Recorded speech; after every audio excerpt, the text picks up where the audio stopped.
Reading chapter 7 today. I'm going to do it in my car because the office is a little loud. Chapter 7, Overcoming Obstacles. Once people have studied and become financially literate, they may still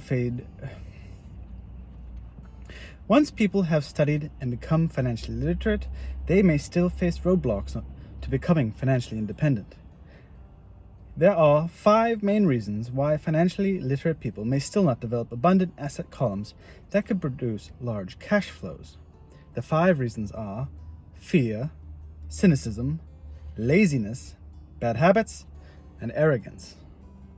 Overcoming fear. I've never met anyone who really likes losing money, and in all my years I've never met a rich person who has never lost money. But I've met a lot of poor people who have never lost a dime. Investing, that is. The fear of losing money is real. Everyone has it, even the rich. But it's not having fear that is the problem. It's how you handle fear. It's how you handle losing. It's how you handle failure that makes the difference in one's life. The primary difference between a rich person and a poor person is how they manage fear. It's okay to be fearful. It's okay to be a coward when it comes to money. You can still be rich. We're all heroes at something and cowards at something else. My wife's friend is an emergency room nurse. When she sees blood, she flies into action. When I mention investing, she runs away. When I see blood, I don't run, I pass out. My rich dad understood phobias about money. Quote, some people are terrified of snakes. Some people are terrified about losing money. Both are phobias. He would say, so a solution to the phobia of losing money was a little rhyme. If you hate risk and worry, start early. If you start young, it's easy to be rich.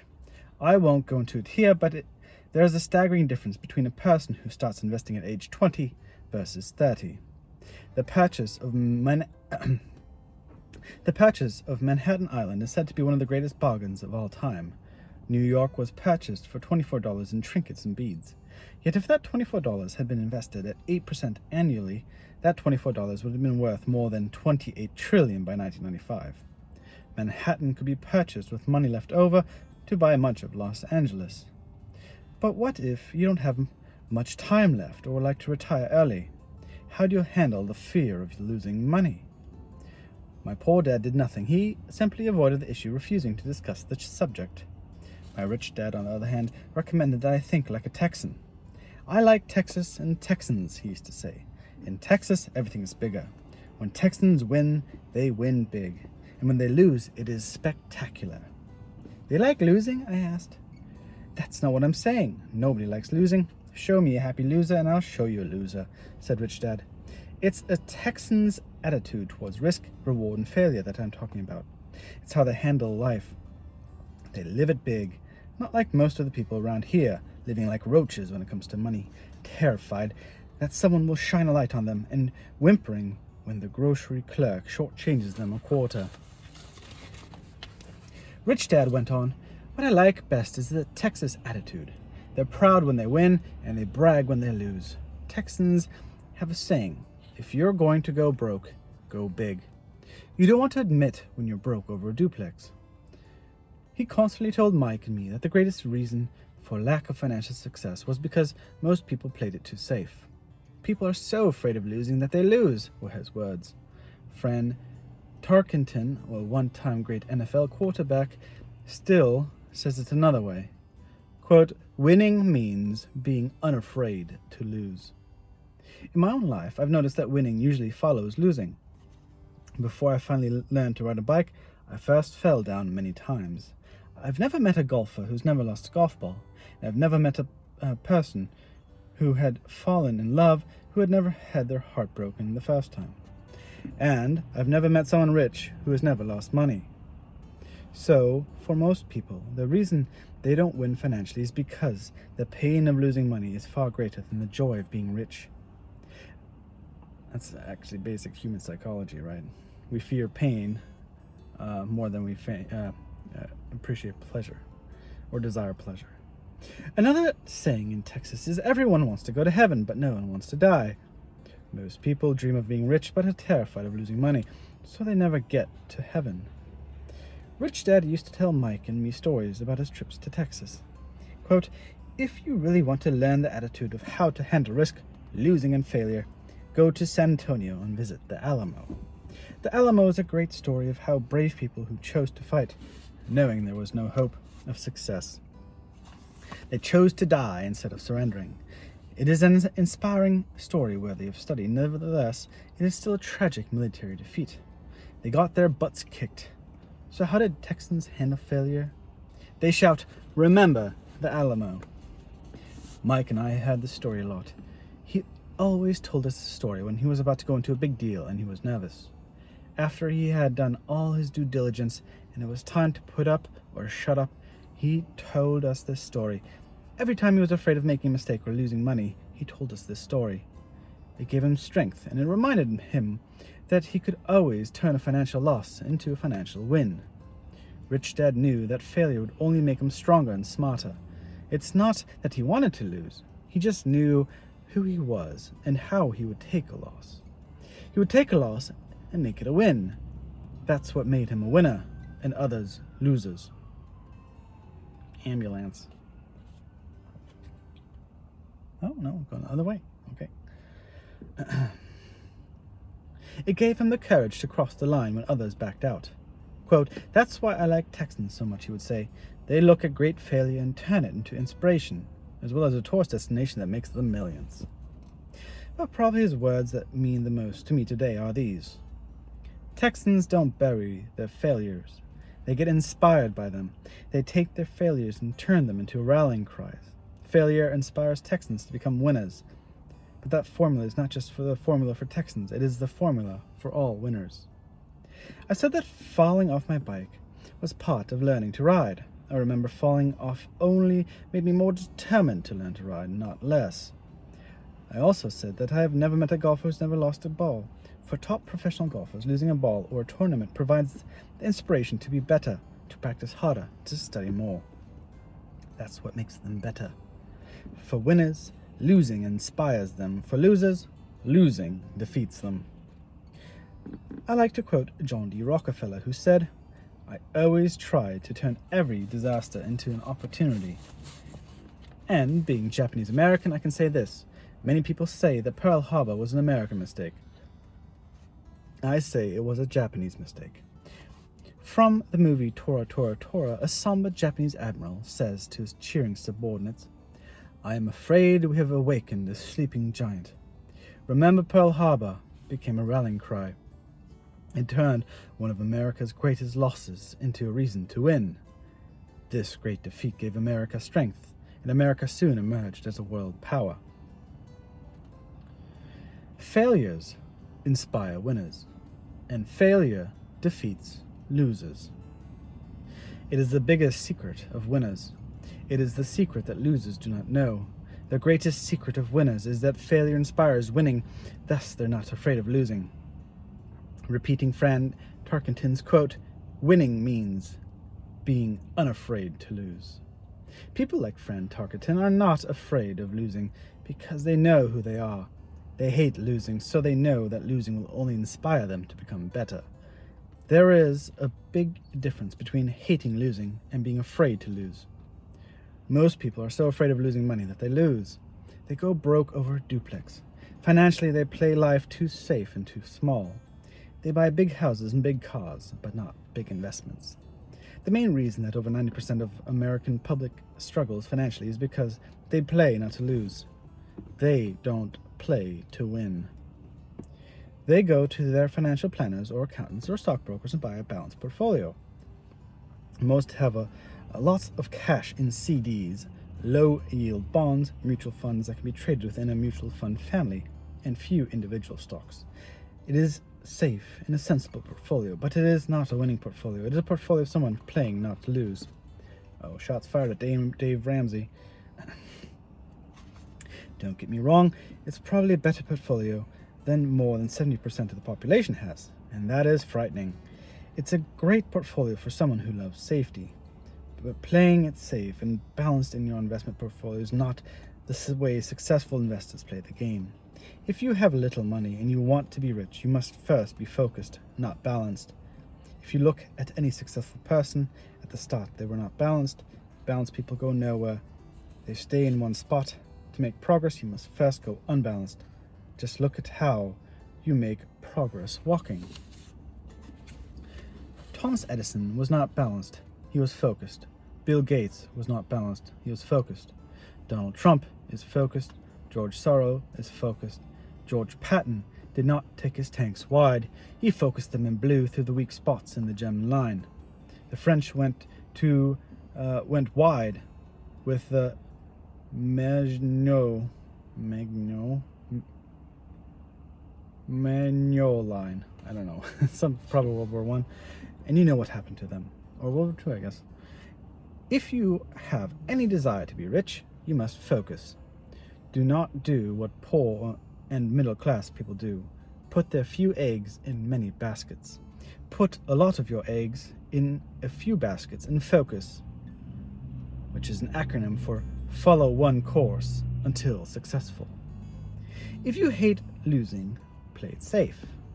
If losing makes you weak, play it safe. Go with balanced investments. If you're over 25 years old and are terrified of taking risks, don't change. Play it safe, but start early. Start accumulating your nest egg early because it'll take time. But if you have dreams of freedom, of getting out of the rat race, the first question to ask yourself is, how do I respond to failure? If failure inspires you to win, maybe you should go for it. But only maybe. If failure makes you weak or causes you to throw a temper tantrum, like spoiled Brett, who will call an attorney to file a lawsuit every time something doesn't go their way, then play it safe. Keep your daytime job, or buy bonds or mutual funds. But remember, there is a risk in those financial instruments too, even though they may appear safe. I say all of this, mentioning Texas and Fran Tankerton, because stacking the asset column is easy. It is really a low aptitude game. It doesn't take much education. 5th grade math will do. But building your asset column is a game in which attitude plays a major role. It takes guts, patience, and an attitude towards failure. Losers avoid failing, and failure turns losers into winners. Just remember the Alamo. Overcoming cynicism. The sky is falling, the sky is falling. Most of us know the story of Chicken Little, who ran around warning the barnyard of impending doom. We all know people who are that way. There's a little Chicken Little inside each of us. As I stated earlier, the cynic is really a little chicken. We all get a little chicken when fear and doubt clouds our thoughts. All of us have doubts. I'm not smart. I'm not good enough. So-and-so is better than me. Our doubts often paralyze us. We play the game of what if. What if the economy crashes right after I invest? What if I lose control and I can't pay the money back? What if things don't go as I planned? Or we have friends or loved ones who will remind us of our shortcomings. They often say, "What makes you think you can do that? If it's such a good idea, how come someone else hasn't done it? That'll never work. You don't know what you're talking about." These words of doubt often get so loud that we fail to act. A horrible feeling builds in our stomach. Sometimes we can't sleep. We fail to move forward, so we stay with what is safe, and opportunities pass us by. We watch life passing us by as we sit immobilized with a cold knot in our body. We have all felt this at one time in our lives, some more than others. Peter Lynch of Fidelity Magellan Mutual Fund fame refers to warnings about the sky falling as noise, and we all hear it. Noise is either created inside our heads or comes from the outside, often from friends, family, co-workers, or the media. Lynch recalls that during the 1950s, when there was a threat of nuclear war, was so prevalent in the news that people began building fallout shelters and storing food and water. If they had invested that money wisely in the market instead of building a fallout shelter, they'd probably be financially independent today. When violence breaks out in a city, gun sales go up all over the country.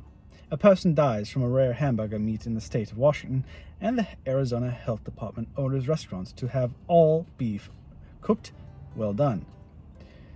A drug company runs a TV commercial in February showing people catching the flu.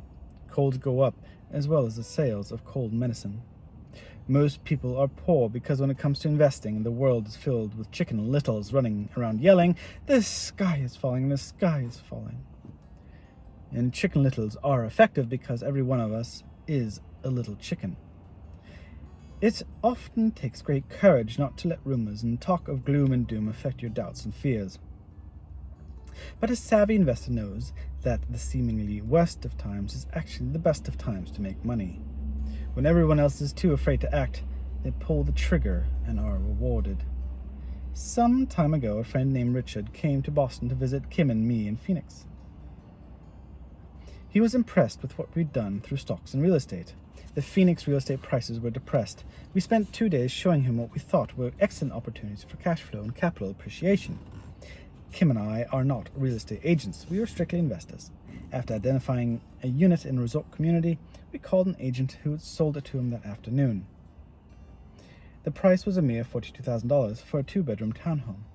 Similar units were going for $65,000. He found a bargain. Excited, he returned to Boston. 2 weeks later, the agent called to say that our friend had backed out. I immediately had to find out why. All he said was that he talked to his neighbor, and his neighbor told him that it was a bad deal. He was paying too much. I asked Richard if his neighbor was an investor. Richard said he was not. When I asked him why he listened to him, Richard got defensive and simply said he wanted to keep looking. The real estate market in Phoenix turned, and a few years later, that little unit was renting for $1,000 a month, $2,500 in the peak winter months. The unit was worth $95,000. All Richard had to do was put down $5,000 and he would have started getting out of the rat race. Today, he still has done nothing. Richard's backing out did not surprise me. It's called buyer's remorse and it affects us all. The little chicken won and chance at freedom was lost. In another example, I hold a small portion of my assets in a tax-lien certificate instead of a CD. I earn 16% per year on my money, which certainly beats the interest rates offered by banks on CDs. The certificates are secured by real estate and enforced by state law, which is also better than most banks. The formula they've brought on makes them safe. They just lack liquidity. So I look at them as 2 to 7 year CDs. Almost every time I tell someone that I hold my money this way, especially if they have money in CDs, they will tell me it's risky. They will tell me why I should not do it. When I ask them where they got the information from, they say from a friend or an investment magazine. They've never done it, and they're telling someone who's doing it why they shouldn't. The lowest yield I look for is 16%, but people who are filled with doubt are willing to accept far lower return. Doubt is expensive. My point is this, that those doubts and cynicism is what keeps most people poor and playing it safe. The real world is simply waiting for you to get rich. Only a person's doubt keeps them poor. As I said, getting out of the rat race is technically easy. It doesn't take much education, but those doubts are cripplers for most people. Cynics never win, said Rich Dad. Unchecked doubt and fear creates a cynic. Cynics criticize, winners analyze, was another one of his favorite sayings. Rich Dad explained that criticism blinded while analysis opened eyes. Analysis allowed winners to see what critics were blind to, and to see opportunities that everyone else missed. And finding what people miss is key to any success. Real estate is a powerful investment tool for anyone seeking financial independence or freedom. It is a unique investment tool. Yet every time I mention real estate as a vehicle, I often hear, "I don't want to fix toilets." That's what Peter Lynch calls noise. That's what my rich dad would say is a cynic talking. Someone who criticizes and does not analyze. Someone who lets their doubts and fears close their mind instead of opening their eyes. So when someone says, "I don't want to fix toilets," I want to fire back, "What makes you think I want to?" They're saying a toilet is more important than what they want. I talk about freedom from the rat race, and they focus on toilets. That is the thought pattern that keeps most people poor. They criticize instead of analyze. I don't want hold the key to your success, Rich Dad would say, because I too don't want to fix toilets. I shop hard for a property manager who does fix toilets. And by finding a great property manager who runs houses or apartments well, my cash flow goes up. But more importantly, a great property manager allows me to buy a lot more real estate since I don't have to fix toilets. A great property manager is key to success in real estate. Finding a good manager is more important to me than the real estate. A great property manager often hears of great deals before real estate agents do, which makes them even more valuable. That is what my rich dad meant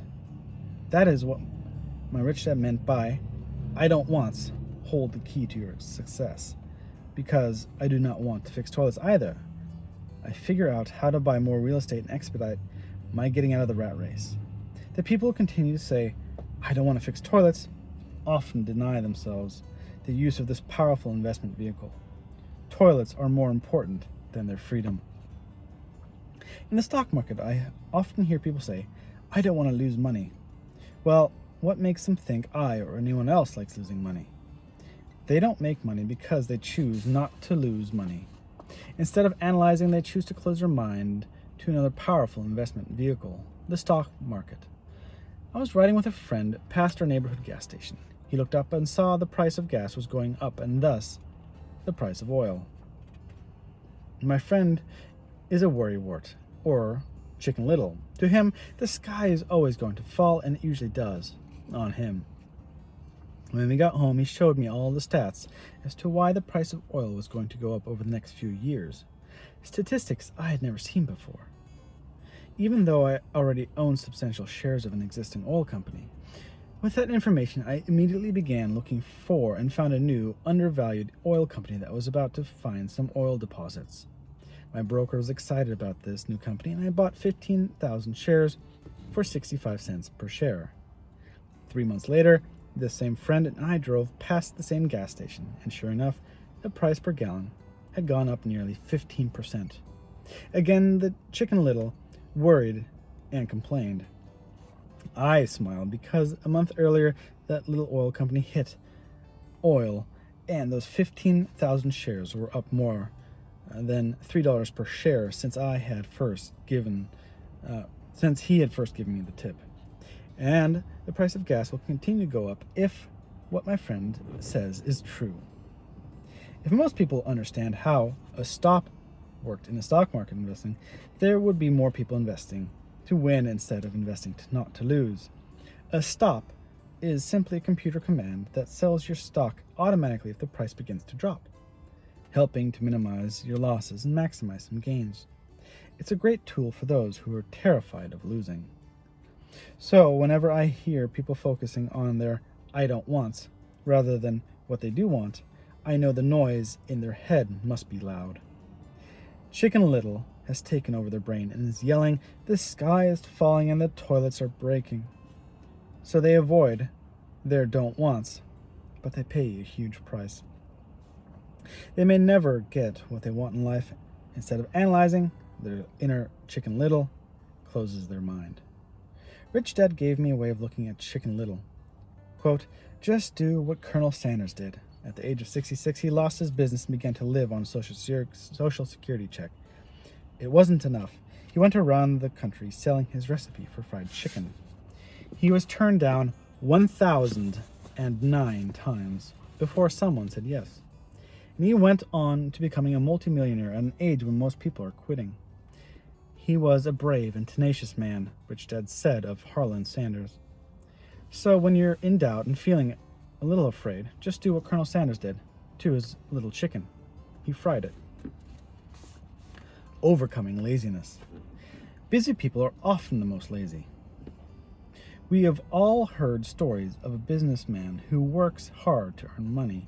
He works hard to be a good provider for his wife and children. He spends long hours at the office and brings home work on the weekends. One day he comes home to an empty house. His wife has left with the kids, and he knew he and his wife had problems, but rather than work to make the relationship strong, he stayed busy at work. Dismayed, his performance at work slips and he loses his job. Today, I often meet people who are too busy to take care of their wealth, and there are people too busy to take care of their health. The cause is the same. They're busy, and they stay busy as a way of avoiding something they do not want to face. Nobody has to tell them. Deep down they know. In fact, if you remind them, they often respond with anger or irritation. If they aren't busy at work or with the kids, they're often busy watching TV, fishing, playing golf, or shopping. Yet deep down they know they're avoiding something important. That's the most common form of laziness. Laziness by staying busy. So what's the cure for laziness? The answer is a little greed. For many of us, we were raised thinking of greed or as desire as bad. Oh, desire, that's from Napoleon Hill. Greedy people are bad people, my mom used to say. Yet we all have it inside of us yearning to have nice, new, exciting things. So keep that emotion of desire under control. Often parents find ways of suppressing that desire with guilt. You only think about yourself. Don't you know you have brothers and sisters? Was one of my mom's favorites. You want to buy what? Was a favorite of my dad's. Do you think we're made of money? Do you think money grows on trees?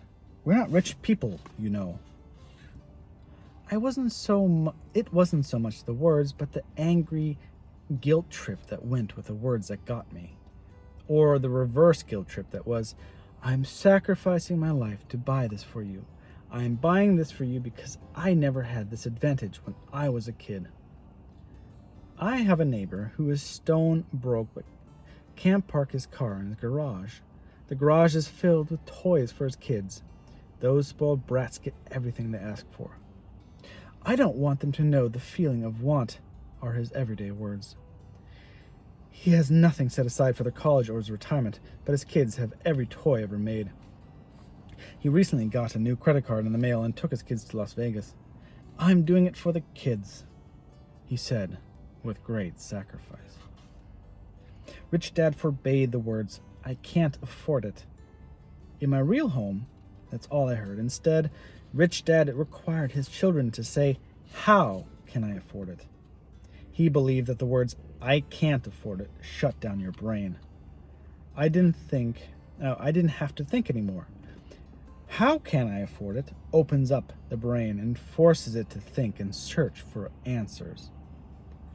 But most importantly, he felt the words, I can't afford it, were a lie. And the human spirit knows it. The human spirit is very powerful, he would say. It knows it can do anything. By having a lazy mind that says, I can't afford it, a war breaks out inside of you. Your spirit is angry. Your lazy mind must defend its lie. The spirit is screaming, come on, let's go to the gym and work out. And the lazy mind says, I'm tired. I worked really hard today. Or the human spirit says, I'm sick and tired of being poor. Let's go out there and get rich. To which the lazy mind says, rich people are greedy. Besides, it's much too much of a bother. It's not safe. I might lose money. I'm working hard enough as it is. I've got too much to do at work anyway. Look at what I have to do tonight. My boss wants it finished by morning. I can't afford it causes sadness and helplessness that leads to despondency and often depression. How can I afford it opens up possibilities, excitement, and dreams. So Rich Dad was not so concerned about what he wanted to buy as long as we understood that how can I afford it creates a stronger mind and a dynamic spirit. Thus, he rarely gave Mike or me anything. He would instead ask, how can you afford it? And that included college, which we paid for by ourselves. It was not the goal, but the process of attaining the goal that he wanted us to learn. The problem I see today is that there are millions of people who feel guilty about their desire or greed. It's old conditioning from their childhood. While they desire to have the finer things that life offers, most have been conditioned subconsciously to say, I can't have that, or I'll never be able to afford that. When I decided to exit the rat race, it was simply a question of, how can I afford never to work again? And my mind began to kick out answers and solutions. The hardest part was fighting my real parents' dogma. We can't afford that. Stop thinking only about yourself. Why don't you think about others? and other similar sentiments designed to instill guilt to suppress my greed. So how do you beat laziness? Once again, the answer is a little greed. It's the radio station WIIFM, which stands for What's in it for me? A person needs to sit down and ask, what would my life be like if I never had to work again? What would I do if I had all the money I needed? Without a little greed, the desire to have something better, progress is not made. Our world progresses because we all desire a better life. Our new inventions are made because we desire something better. We go to school and study hard because we want something better. So whenever you find yourself avoiding something you know you should be doing, then the only thing you ask yourself is, what is it? What is in it for me? Be a little greedy. That is the best cure for laziness. Too much greed, however, as anything in excess can be, is not good. But just remember what Michael Douglas said in the movie Wall Street. Greed is good. Rich Dad said it differently. Guilt is worse than greed, for guilt robs the body of its soul. I think Eleanor Roosevelt said it best. Do what you feel in your heart to be right, for you'll be criticized anyway. You'll be damned if you do and damned if you don't. Overcoming bad habits. Our lives are a reflection of our habits more than our education. After seeing the movie Conan the Barbarian, starring Arnold Schwarzenegger, a friend said to me, I'd love to have a body like Schwarzenegger. Most of the guys nodded in agreement. I've even heard he was really puny and skinny at one time, said another friend. Yeah, I heard it too, another one said. I heard he has a habit of working out almost every day in the gym. Yeah, I bet he has to. Nah, said the group cynic. I'll bet he was born that way. Besides, let's stop talking about Arnold and get some beers. This is an example of how controlling habits form behavior. I remember asking my rich dad about the habits of the rich. Instead of answering me outright, he wanted me to learn through example, as usual. When does your dad pay the bills? Rich Dad asked. The first of the month, I said. Does he have anything left over? He asked. Very little, I said. That's the main reason he struggles, said Rich Dad. He has bad habits. Your dad pays everyone else first. He pays himself last. But only if he has anything left over. Which he usually doesn't, I said. But he has to pay the bills, doesn't he? You're saying he shouldn't pay his bills? Of course not, said Rich Dad. I firmly believe in paying my bills on time. I just pay myself first, before I even pay the government. But what happens if you don't have enough money, I asked. What do you do then? The same, said Rich Dad. I still pay myself first, even if I'm short on money. My asset column is far more important to me than the government. But, I said, don't they come after you? Yes, if you don't pay, said Rich Dad. Look, I'm not saying don't pay. I'm just saying I pay myself first, even if I'm short of money. But, I replied, how do you do that? It's not how. The question is why, Rich Dad said. Okay, why? Motivation, said Rich Dad. Who do you think will complain louder if I don't pay them? Me or my creditors? Your creditors will definitely scream louder than you, I said, responding to the obvious. You wouldn't say anything if you didn't pay yourself first. So, you see, after paying myself, the pressure to pay my taxes and the other creditors is so great that it forces me to seek other forms of income. The pressure to pay myself becomes my motivation. I've worked extra jobs, started other companies, traded in the stock market, anything just to make those guys make sure those guys don't start yelling at me. That pressure made me work harder, forced me to think, and all in all, made me smarter and more active when it comes to money. If I had paid myself last, I would have felt no pressure, but I'd be broke. So, it is the fear of the government or other people you owe money to that motivates you? That's right, said Rich Dad. You see, government bill collectors are big bullies. So are bill collectors in general. Most people give in to these bullies. They pay them and never pay themselves. You know how the story of the 98-pound weakling who gets sand kicked in his face? I nodded. I see that ad for the weightlifting and bodybuilding lessons in the comic books all the time. Well, most people let bullies kick sand in their faces. I decide to use the fear of the bully to make me stronger. Others get weaker. Forcing myself to think about how to make extra money is like going to the gym and working out with weights. The more I work my mental money muscles out, the stronger I get. Now, I'm not afraid of those bullies.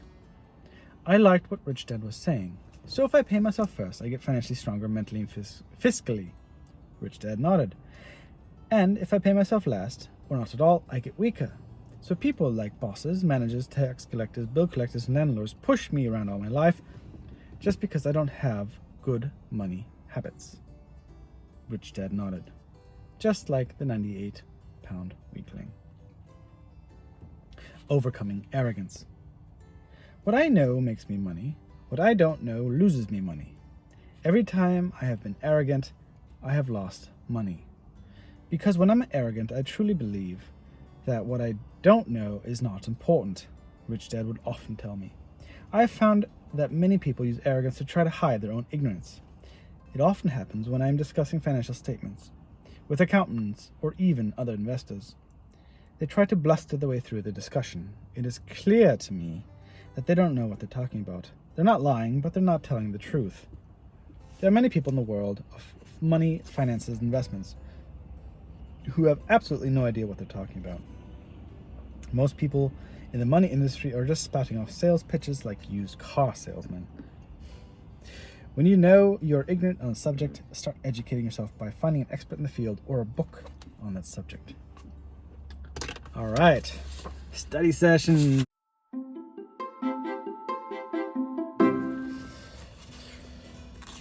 All right. Okay. What Robert is saying. The primary difference between a rich person and a poor person is how they manage fear. Yeah, the fear of loss. Right. You got to take risks in order to. That's why it's interesting that people go to the casinos knowing they're going into a risky situation where the house wins, but they don't put it into like investments. They'd rather put in a casino where the payoff is immediately rather than sitting and slowly accumulating wealth. It's just weird. I don't know. I've never met a golfer who's never lost a golf ball. I've never met people who've fallen in love who've never had their heart broken. I've never met someone rich who's never lost money. The people who succeed get up after they've failed. If somebody has their heart broken once and they just call it quits, they'll never be in love, right? Same goes for successful people. Most of them have to learn a couple of things the hard way before they become successful, because otherwise, if they couldn't manage those things, they would never be successful in the first place, right? It's like, riding the bike. For most people, the reason they don't win financially is because the pain of losing money is far greater than the joy of being rich. And that's just basic human biology, I think. Just the way that we're wired. And because we have free will, we can get over that. Like, we are not slaves to our biology, right? Okay.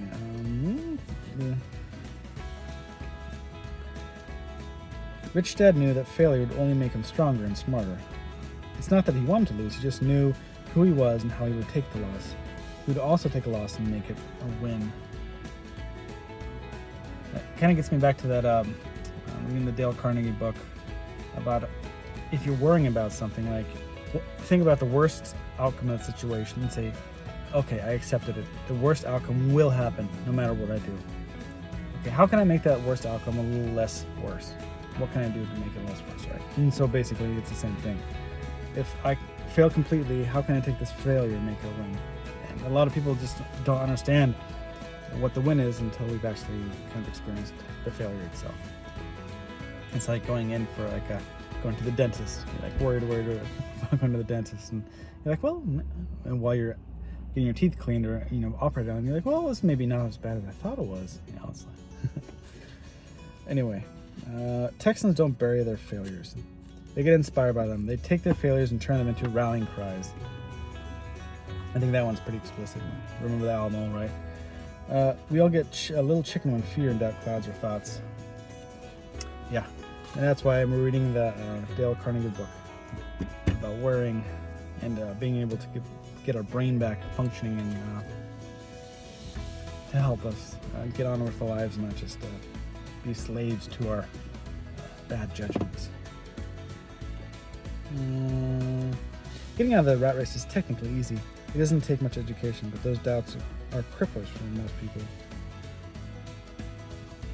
Yeah, doubts lead to inaction. Inaction leads to nothing happening. Nothing happening means your life stays the same as it is. I can't afford it causes sadness, a helplessness that leads people to despondency and depression. How can I afford it opens up possibilities and excitement and dreams. This is probably the most important bit about this chapter. It's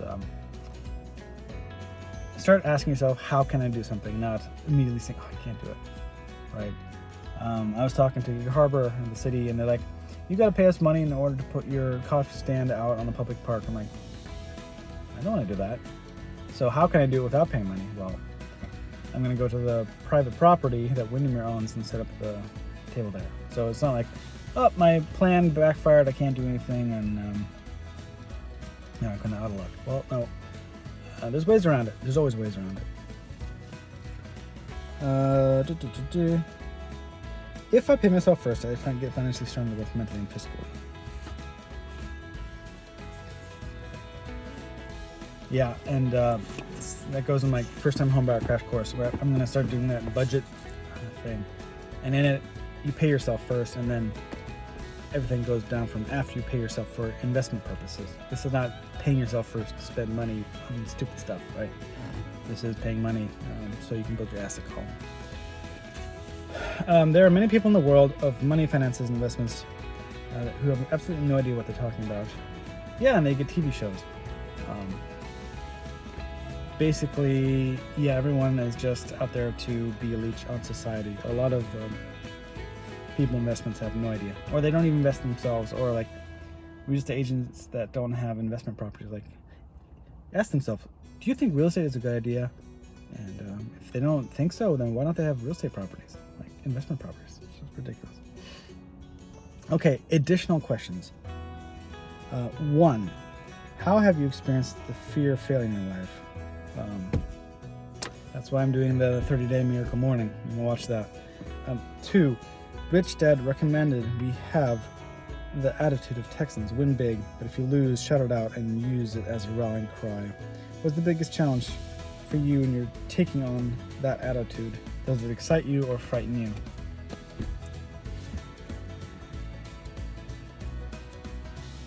Oh boy. Think about that one. It's going to be a little bit longer of a conversation piece than that in this video. It's already 30 minutes. Or 45, I guess. How do you handle the cynics in your life who try to discourage you from taking risks? I don't really have any cynics except myself, but I'm relatively risky, and that's why. But the risk has paid off. Like, that's why if I didn't put money into investment properties, I wouldn't have been able to take advantage of all the appreciation that we've done. That's essentially everything has doubled in price since I bought it. So, you know, for me, risky is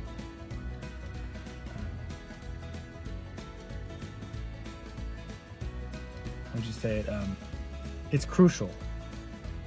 Yes, it's easy to play it safe and not do anything, and it takes effort to buy an investment property, but without it, you're just going to stay in the same place your entire life. Have you avoided certain investment vehicles because I don't want to?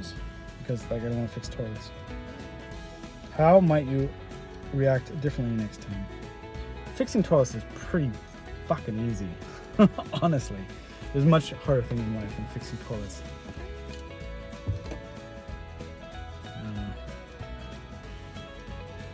I don't know. I avoid options and margin trading because it's too complicated, really. Like, too many people lose their shorts, and it's all betting anyway. You're like, what is the price going to be in a month from now? It's like, nobody really knows. Like, unless you're doing insider trading, it's just gambling. You're no longer really buying the rumor and selling the news, let's say. I mean, that's the best investment advice anyway. Options are Unless you have too much money and you want to gamble, just put your money into cheap cryptocurrency. It's the same thing. It's just gambling.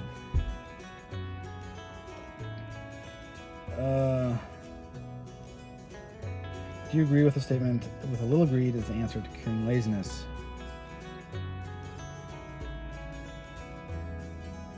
Yeah, because if you don't want something better, you're never going to work harder, or you're just going to wait for somebody to give it to you, which usually doesn't happen.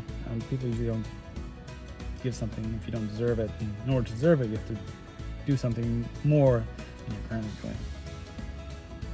doing.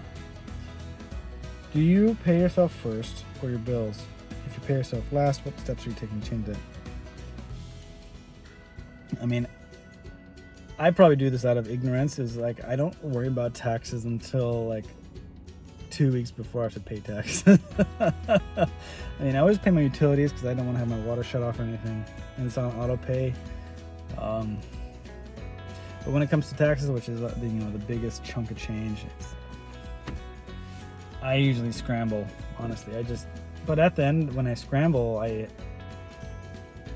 don't go in investing because I want to pay somebody first. I go into investing because that's how I want to increase my numbers, because that's how, I'm a video gamer, so everything's about numbers. But then, after the fact, I'm like, okay, how do I then pay the government at the very last minute? Has arrogance ever cost you an opportunity? I probably could have invested in Bitcoin earlier. I still don't understand it. It's just as fiat as regular dollars. I finally decided to throw my hat in the ring and going with meme coins because it's essentially the same, but it's more volatile. It's the same stuff. It's limited production and somehow it's a hedge against inflation, but it's not really. Somebody's going to explain that a lot better than what currently has been on the YouTube, because people don't know what they're talking about either. It's like inflation goes up, Bitcoin goes down. It's like, what? It's just another speculation vehicle.